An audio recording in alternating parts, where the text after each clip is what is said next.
One of the greatest singing boys of all time just passed away. Michael Jackson was the most influential icon of the 80s, 90s, of all time actually. Now, since he's one of my favorite artists, I was thinking, how can actually I pay tribute to this amazing man? Well, there's only one way that I can actually do it, and that's by reviewing MOONWALKER, the video game.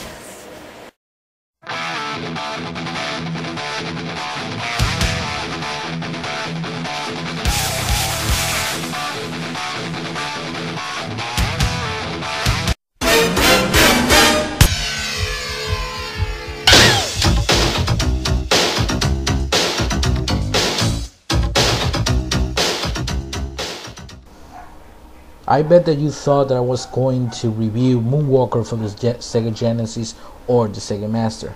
Well, no, that had been done so many times before. There are a lot of videos on YouTube that actually talks about the Genesis version. I haven't seen any of the Sega Master, so I took the liberty to talk about the arcade version, which was my favorite version of the game. This is one of the video games that I played a lot in the arcades.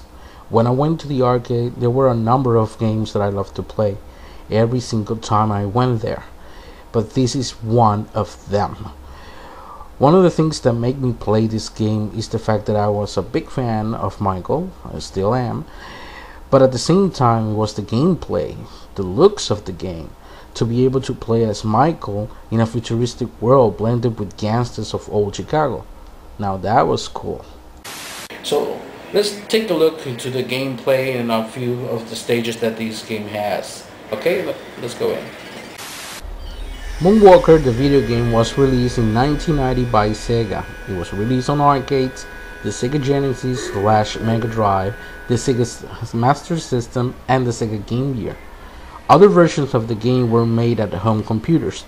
Unlike the arcade and the console version, Sega has absolutely no relation with this. Instead, they were developed by two small sub-houses, either Emerald Software, LED, and the American King Punch Software, and published by the British company US Gold. All of these have been gone out of business a long time ago, and those games were developed for the Amiga, the Amstrad CPC, Atari ST, Commodore 64, the MS-DOS, MSX, and the CX Spectrum. One of the best things that this game has is the ability to play 3 players at the same time, simultaneously. As you can see, the dancing. I'm going to talk about that later, but as you can see, we have 3 different colors for Michael Jackson: white, red, and black.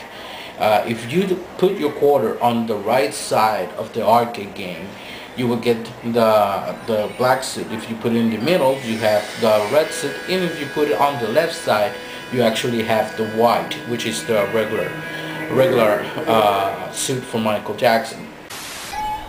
The gameplay on that version was very different to the arcade and the home consoles. The game was based on a puzzle kind of way, and the view of the game was always a top view. You were always looking down on Michael. Now the game, as the Genesis version, takes you to the last part of the MOONWALKER movie, the part of the Smooth Criminal music video.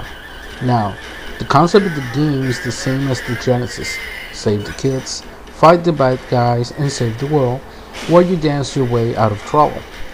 As in the Genesis game, the stages are scored with music of Michael.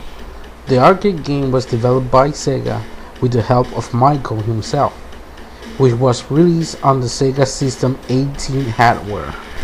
The console version of the game was actually based on an evolved version of the side-scrolling Sega Mega Drive Shinobi series, while the arcade version was 3/4 view shooter / fighter type game.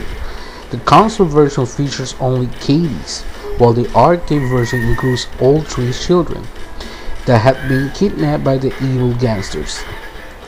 As soon as you find Bubbles, Michael's chimp, he will transform him into a robot warrior, replacing Michael's starred magic with a melee dance attacks with missiles and laser beams.